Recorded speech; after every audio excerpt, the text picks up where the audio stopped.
Kukamilika kwa ujenzi wa vituo vya zimamoto kutarahisisha kutoa huduma za maokozi kwa wananchi wa Unguja na Pemba. Akizungumza makao makuu ya kikosi hicho Kilimani, kamishna wa kikosi cha zimamoto na uokozi Rashid Mzee Abdallah amesema ujenzi huo utaongeza nguvu ya utendaji kwa askari wake kuweza kufika katika matukio kwa wakati na kutekeleza majukumu yao kwa ufanisi. Ujenzi huu unaendana sambamba na kusogeza hizo huduma za zimamoto, kwa sababu kuna magari ambayo tunategemea kuingia katika mwaka huu. Mengine yataingia katikati ya mwaka na mengine yataingia mwishoni mwa mwaka kutoka kwenye serikali ya Austria. Kuna magari karibuni 18 pamoja na boti pamoja na pampu za kuvutia maji. Vyote hivyo vitakapokuja vinaendana sambamba na hivyo vituo ambavyo tunavijenga kwa ajili ya kuwasogezea huduma za zimamoto na uokozi wananchi wa visiwa hivi vya Unguja na Pemba. Amesema ujenzi wa vituo hivyo ni mkakati wa serikali wa kuhakikisha huduma za maokozi na kuzima moto inawafikia wananchi katika maeneo wanayoishi na wanaoendeshea shughuli zao za kimaisha ili kuweka maisha yao katika hali ya usalama. Tunajenga kituo cha zimamoto na uokozi kwenye kisiwa cha Tumbatu. Kama tulivyoahidi wananchi kwamba tutafikisha hizi huduma mpaka kwenye visiwa, basi kwa uwezo wa serikali hii ya awamu ya 8 ambayo inaongozwa na Mheshimiwa Dr. Hussein Ali Hassan Mwinyi, basi tumewezeshwa kutengeneza vituo hivyo. Kwa Unguja ni 3 na kwa Pemba tunajenga kituo cha Manangwe Pemba, tunajenga hanga la askari Tasini ambako tayari kituo tumeshajenga katika mwaka uliopita, na pia katika kisiwa cha Shamiani Mwambe.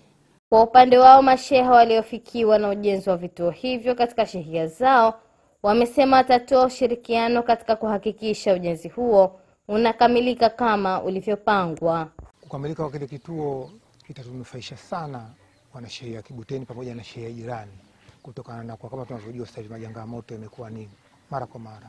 Kwa hiyo inakuwa shida wakati mwingine kuwatoa watu wa kikosi kuwatoa sehemu mbali, lakini wakiwa kama hapo karibu, basi tunategemea watu wa shehia Kibuteni pamoja na shehia jirani zote basi zitaunga mkono ile swala, na limefurahia sana.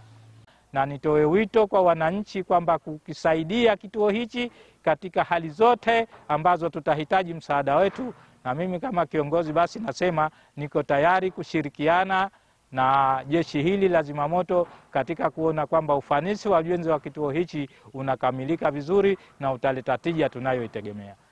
Nao wananchi wa maeneo hayo wameshukuru serikali na kikosi cha zimamoto kwa kuona umuhimu wa kuwasogezea karibu huduma hiyo yenye ustawi bora wa maisha yao. Kwa hivyo kufika kwa kituo hicho tumefarajika, kwa sababu sisi ndo wakazi wakubwa husika kuchezea huo moto. Tunakaa jikoni, katokea tatizo mara moja tutawasiliana na nyie.